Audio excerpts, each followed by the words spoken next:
வாழ்க்கை எதுலங்க ஓடிக்கிட்டு இருக்குது? பணத்துலையா? பணத்தில் தான். ஆனால் அதே நேரத்தில் எல்லாருடைய வாழ்க்கையும் பணத்தில் தான் ஓடுதா என்றால் இல்லை.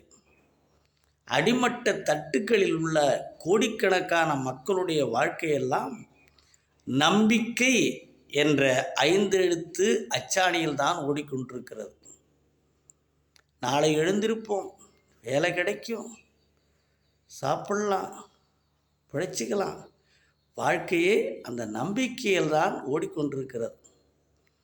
அடுத்தது நன்மை என்று நினைக்கின்றேன், நான் அதனால் தானே உயிரோடு இருக்கின்றேன் என்று ஒவ்வொரு நாளும் ஒவ்வொரு பொழுதும் விடுகிற பொழுது அடுத்தது நன்மை அடுத்தது நன்மை என்று நினைத்து கொண்டே வாழ்க்கை நகர்ந்து கொண்டிருக்கிறது என்றால், அந்த நம்பிக்கை என்ற ஒரே ஒரு சக்தியில்தான் வாழ்க்கை இயந்திரம் ஓடிக்கொண்டிருக்கிறது எல்லோருக்குமே.